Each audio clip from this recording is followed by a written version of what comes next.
Franchising is the most misunderstood and most overlooked form of entrepreneurship. We're here to educate you and help you find the entrepreneur within. Franchising is not all about the French fries. We find that individuals who are exploring business ownership tend to have a lot of misperceptions and misunderstandings about the franchise industry. So what we want to do is help prospective business owners make confident and educated decisions before moving forward or not moving forward with a business. Welcome to Unpredicted Entrepreneur. Hi, welcome to episode 59 of Unpredicted Entrepreneur. I'm Roxanne Rapsky, and this is Sarah Wasco, my colleague. We created this podcast to bring you education and information about business ownership and all things franchising. We like to bring on a wide array of guests, and today we have one of our clients. We have Jhony and Dahlia Lopez with us. They are the owners of Athletic Republic. Thank you for joining us today. Oh, nice to be here. Thank you for having us. You're welcome. It's a pleasure. So I know we talked a little bit, Jhony, about what we were going to talk about today, but I want to back up a little bit. So before we jump into how you initially became a business owner, I wanted you to share a little bit about your backgrounds with us. So you both have very interesting backgrounds. I know you came from another country, Jhony, and Dahlia, you have a very interesting background. So kind of give us that background, and then also what you did in your previous career before you retired, and kind of take us back, and then we'll get into business ownership. Well, I'm from South America, Colombia. I came over here when I was 18. My dad wanted my brother and I to come over here and go to school, go to college, so we can do our college career here and then go back over there so we can get a good job. My brother went to school for a little while. I went to school for a little while, and I decided that that's not what I wanted to do. So I decided just to go ahead and go to work. And at that time, my dad kicked me out of the house because I didn't went to school. So I had to get my own apartment with my brother. And this was like about 5 months after we got here. So question, did you speak any English when you I did not. When I first came over here, I didn't know any English. So when I went to school and I went to college, it was kind of difficult for me to understand. And I guess that's the reason why I didn't like school, because I couldn't understand what was being said. So just kind of made some friends and just decided that, hey, going out with them was better than going to school. Were you going to college in Texas? No, Rhode Island, Central Falls. Rhode Island. Yeah, okay. That's where I came. Wow. Okay. Interesting. Yeah. So you dropped out of school. Your Dropped dad out of said, school. My dad said, if you're not going to go to school, you either find your own place or you can go back to South America. Well, I really wanted to go back to South America, but I didn't have the money to go back. So I decided to go back to work so I can go back to South America. And so I went to work and started meeting people, and time went by and I never went. You never left. No. And how did you end up in Texas? So when I was in Rhode Island, I had a friend in Houston that had a business, and he asked me to go there and help him out. Okay. And I decided, I'll just go to Houston and help him out. So that's how I came to Texas. Okay. And then Dahlia, tell us your early story. Okay. Well, I come from a family of migrant farm workers. We were raised in South Texas, Raymondville, Texas, which is close to the Rio Grande Valley. It is in the Rio Grande Valley, close to the border. Uh-huh. And so lived under the poverty level pretty much my entire life. And I was a migrant farm worker. My parents were migrant farm workers. We would migrate, hence the word migrant, up to Casper, Wyoming, and work in the bean fields and the beet fields. And then my parents would then go from there to Wenatchee, Washington, where they would pick apples and pears and so forth. Wow. And that's what we did in the summer.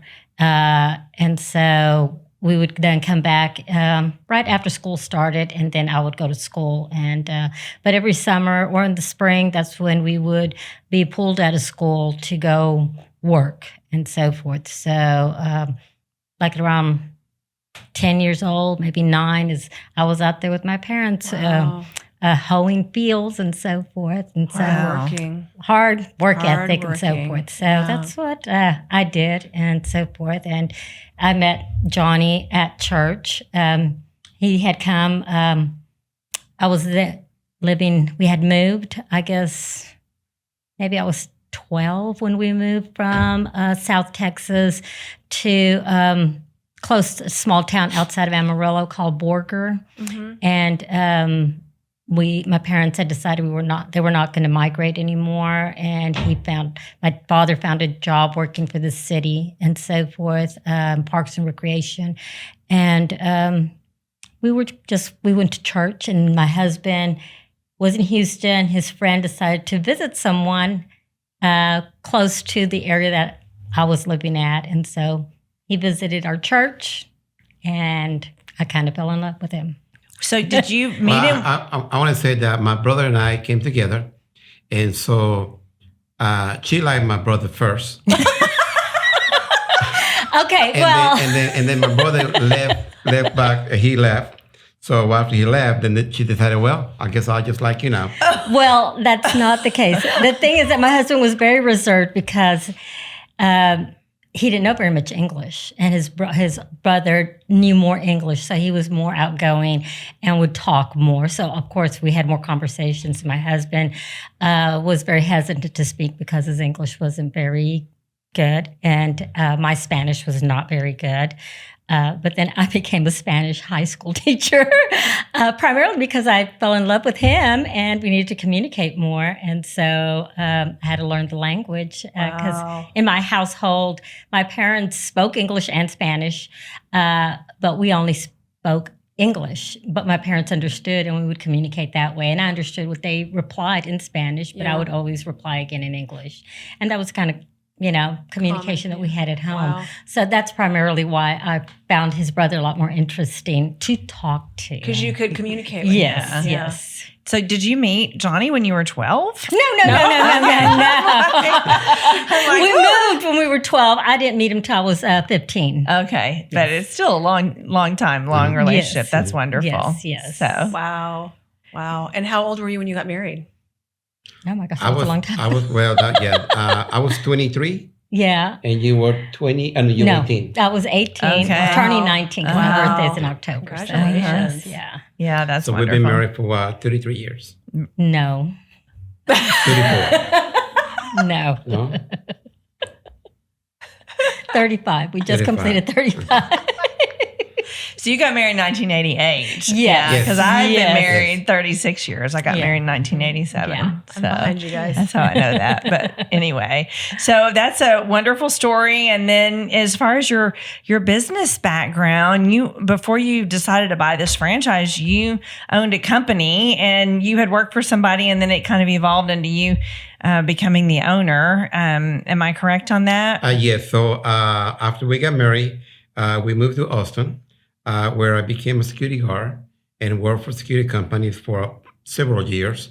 And as I was working for them, so I started working for a security company, worked for them for about 4 years. That company sold to another security company, and so they kept me. And then 4 or 5 years later, that company sold to another company. So most of the management people for the previous company was let go, and they kept me and my partner also. Then that company sold again to another company years later. So it was sold like about 5 different times, and every time they did, they kept me. And then finally, after the last sold, I met a guy in Houston that had a security company. So he asked me if I can come and work for him and manage the company. So I did. So I moved to Amarillo and managed the company in Amarillo for about 7 years. But at that time, financially, he was not doing very well. He was struggling financially. I guess he just didn't know how to manage business and money. So he was not able to meet payroll, and the checks were bouncing. And so the bank was our biggest client. So I was always dealing with the bank and with the clients myself, because the owners only came to town like once a year. So finally, our client came back and basically told me that they couldn't pay the checks anymore, that I needed to talk to the owners and let them know they're going to have to come up with the money. So at that time, the guy that I was working with, which was the VP of operations for that company, him and I decided, wait, let's go and start our own company. So, I went to the bank, told him what we were going to do. that if we can have their businesses, we can go ahead and come up with our own company and be able to serve them. So we did. So they gave us the business, and then we took all the other business together, and we started our own company. 3 years later, him and I were not making it financially because we were spending too much money. I guess, being an owner now, you can see, revenue, and we started, spending more than we were making. So we decided to put that company up for sale, and there was a big company that was going to buy us out. So I went to the bank to let them know, hey, we're going to be selling. And, I just want to let them know. At that time, my client asked me if I wanted to do it myself. And I said, well, I would, but I just don't have that kind of money. So he goes, well, don't worry about it. We'll lend you the money. And so he went ahead and called the business loan officer and asked him if he can come over to come and talk to us. So he came over. He basically told the loan officer, hey, Jhony is going to start his own company. He's been doing our account for years. So see what you can do. So that afternoon, I get a phone call from his secretary saying, hey, this money that you want to borrow, which is $750,000, do you want that in my account or his account? And I said, well, that should go to his account. And that's how I got the money to start the business. They didn't have to go through any business plans or any credit references or any of that. And so I took a loan for 10 years, which I paid for.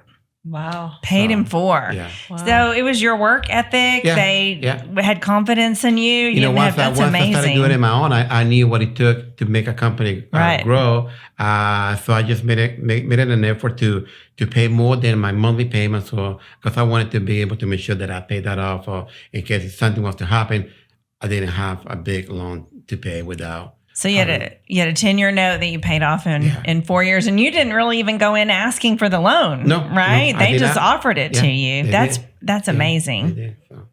So So now you're the owner, and you did that for 24 So years? I did that for 17 years 17. myself. I had 85 employees. I had about 6 or 7 clients only, but we had about 85 employees. And I think you said you had some employees that had been with you for... Yes, we have some, and still there. I mean, they're for 24 years. My operations manager, he is still there, and he's been there for about 25 years now. Wow. And he started being a security officer, and now he's the operations manager of the company that I sold to. Wow. that's wonderful. And then most of my supervisors, the main supervisors were there and still there, been there for about 16, 17 years. So I think what sparked, if I remember correctly, what sparked this retirement is Dahlia, you decided you wanted to quit teaching and retire. Yes. After 20 years, right? 25 25 years. I had put in my time, and COVID had pretty much done me in. Yeah. Like a lot of teachers, Yeah. it was just not the same environment anymore, and so forth. And so a lot of demands were being put on teachers during that time, and so forth. And just the whole COVID way Oh, of yeah. teaching was, Rough. You was taught rough. you taught in a high school. At a high school, Yeah. yes, Yeah. and so forth, and trying to do Zoom classes with high schoolers who are a lot smarter than I am technologically, and I was hoodwinked a lot. They said they were there, and they were, who knows, they were at Sonic, still Zooming in, and they were with all their buddies in one car during COVID, and I'm like, oh, this is not right. And so and I was stuck at home trying to make sure and keep accountable all the grades and attendance and so forth, and it was just not what I wanted anymore. Yeah. So when the time came and I had put in my time and it was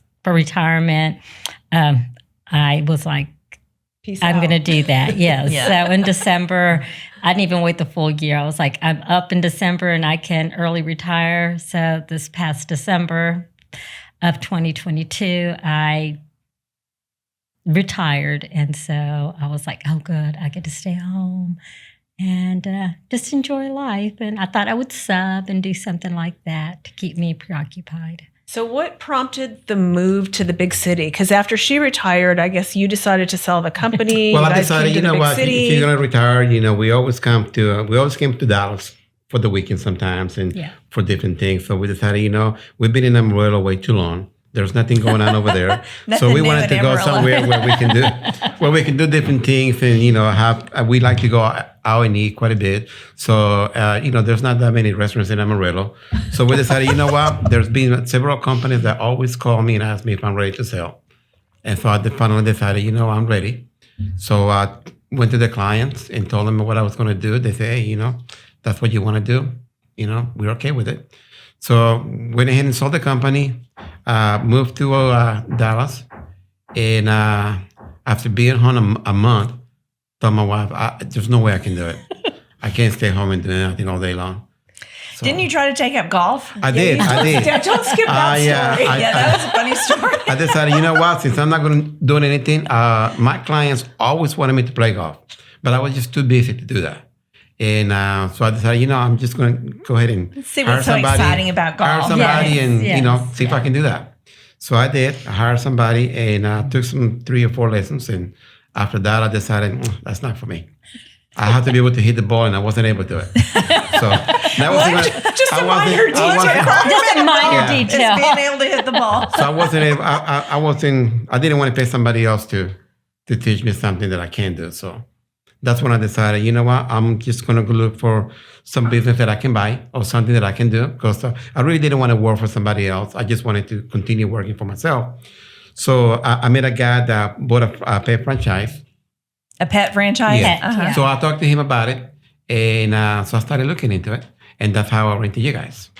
Yeah. So I actually he found me in the magazine. Mm-hmm. I just came into your house in a magazine and you called me.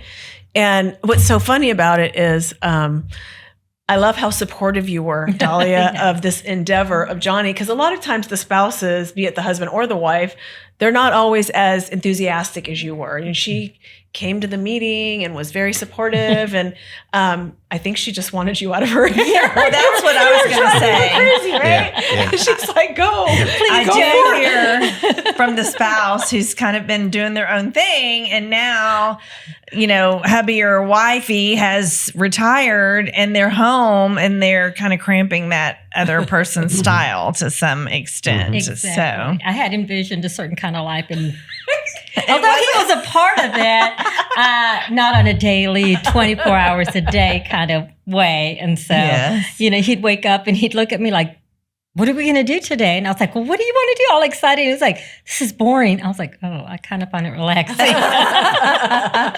But I wanted him to be happy. And I know he's a workaholic and he likes to have control of what's going on in his life and so forth. And so. Well, and at your age, I mean, you're still young enough to do something. It's not like, I Right. picture retirement a lot older, smart, young enough, energy. So we looked at quite a few businesses. Yes, So we share did. with us a Yeah, little we bit did. about what you looked at, and you almost went a completely different route. And Yes, as a matter of fact, we looked at different franchises, and then we even went to a couple of discovery Days. and we were ready to sign a pet grooming franchise. And we spoke to the attorneys and had everything already done, and I just needed to sign and start the business.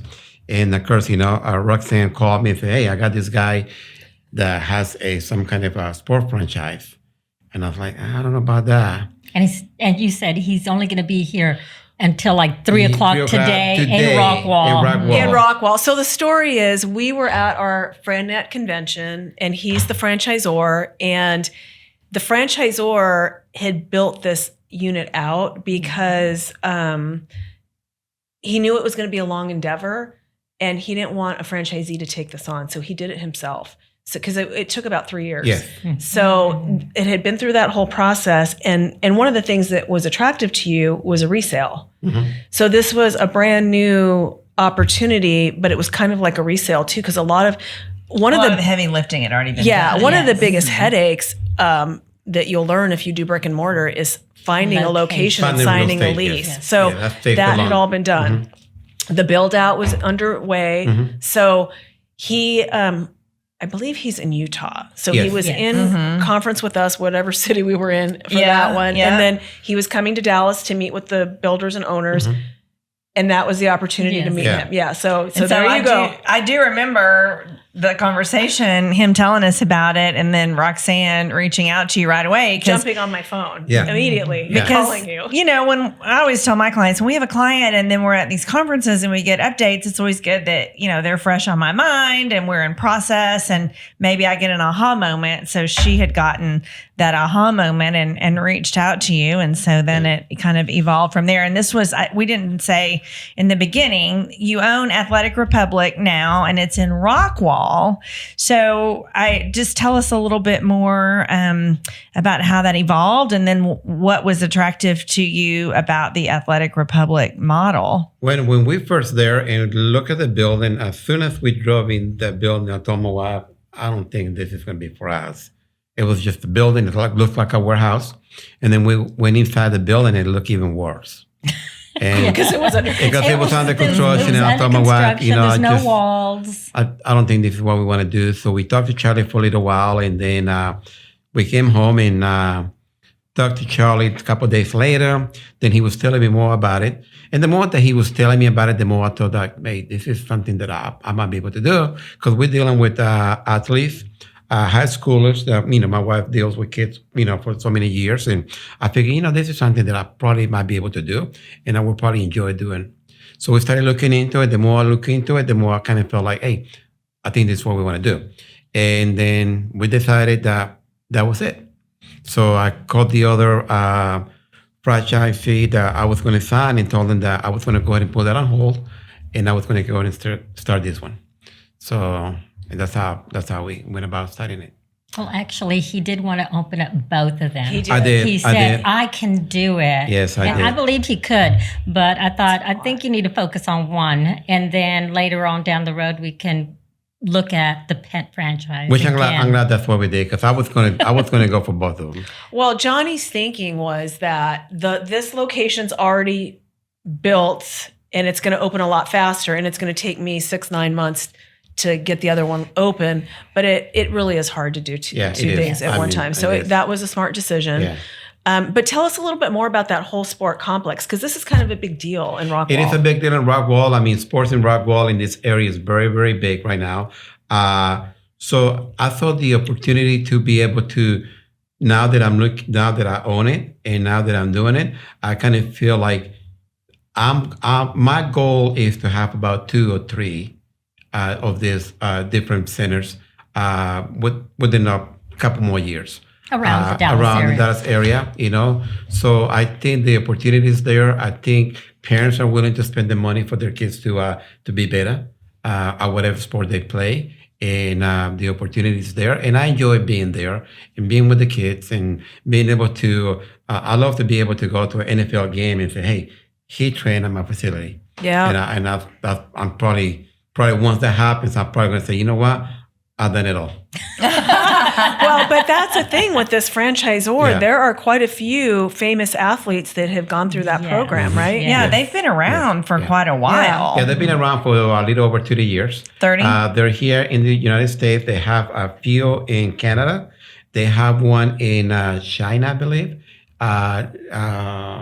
Forgot the other country. There's many Yeah. all over the world. Yeah. and so forth. So, and tell us, what's the name of that whole sport complex that you're a part of? The Athletic Republic. Now, Amerisports. Amerisports. Amerisports. Amerisports is we're next door to them. They're like a big sport complex where athletes go over there and they do basketball and volleyball tournaments. Okay. So there's always kids going over there. And so that is a good opportunity for us to be there next to them because we can get them to train with us, and then they can go play. A lot of Because club sports. Yeah. your business focuses on Training. Yes. and improving in their specific Correct. sports Correct. field. So if Yeah. somebody's a runner, you help them get faster. Speed, And if yes. somebody is a football player, then you help them improve whatever skill Yes. they're trying to improve in that field. So it's not a gym; it is specific athletic training Correct. for. So we concentrate on groups of maybe 3 or 5 only. So whenever they come to us, we do training. We do small groups training, and we concentrate on whatever sport they play. So we have different protocols that we can use for whatever sports they're in. So Very cool concept. Yeah, and so I think it's interesting because your entire career had been with a security company, Yes. and This is totally different. Yes, Yeah. and so a lot of people have a hard time, kind of grasping the fact that you don't have to have industry experience, and so you're a perfect example of that. You had led a company, but you are you're working with. It's not all youth, right? Does Athletic Republic have some adults? Yeah, we do. We do well? we do the adults in the mornings and in the evenings. Okay. And basically, it's just a regular workout that we do so they can stay healthy. So we do that as well, and we do that in the mornings and in the evenings. Right. So it's basically it's the opportunity for the parent to go there. Their kids are working out for an hour, and the parent can also be working for 45 minutes and do it together. Nice. A lot of parent athletes, like those parents that are maybe going to run a marathon, or we have those firefighters or police officers that still need to be in shape for, their whatever their career is and so forth.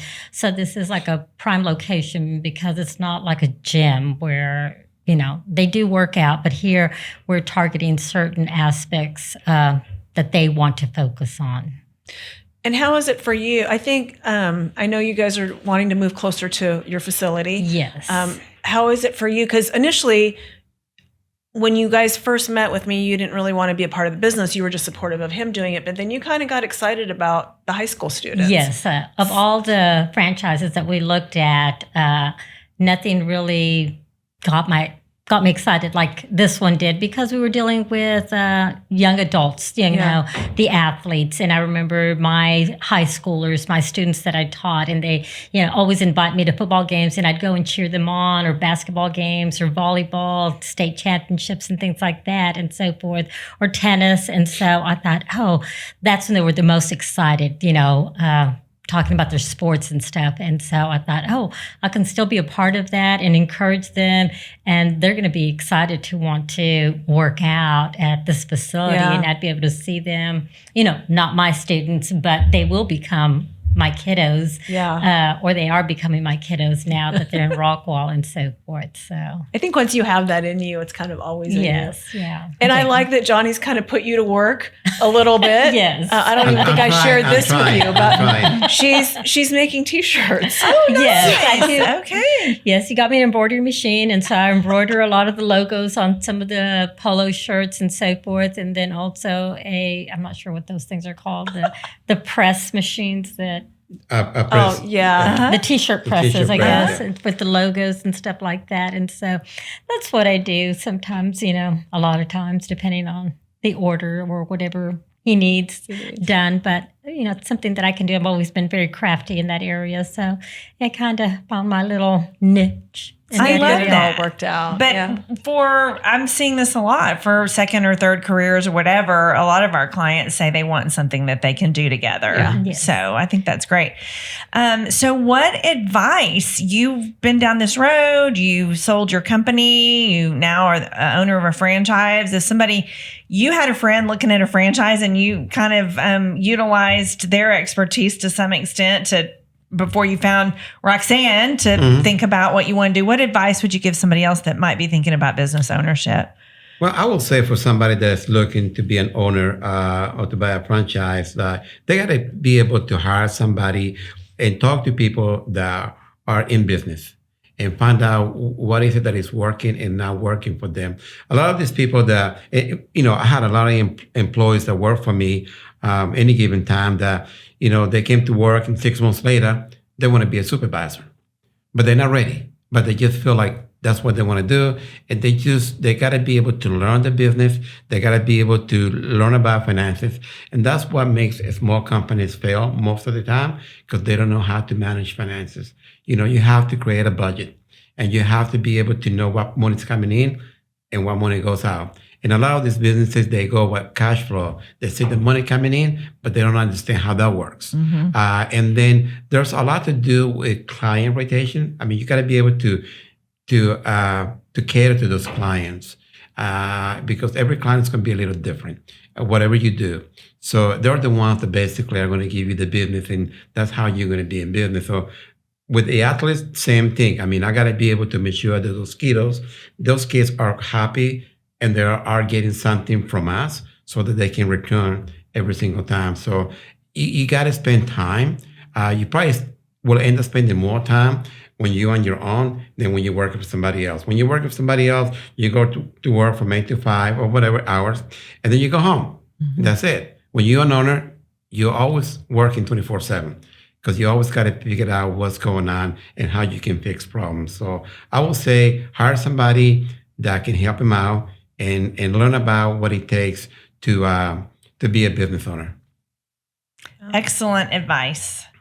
Well, thank you both so much for joining us. It was really great to learn your advice and your insight and really your story. It's very inspiring. And, the fact that you came out of retirement didn't work for you.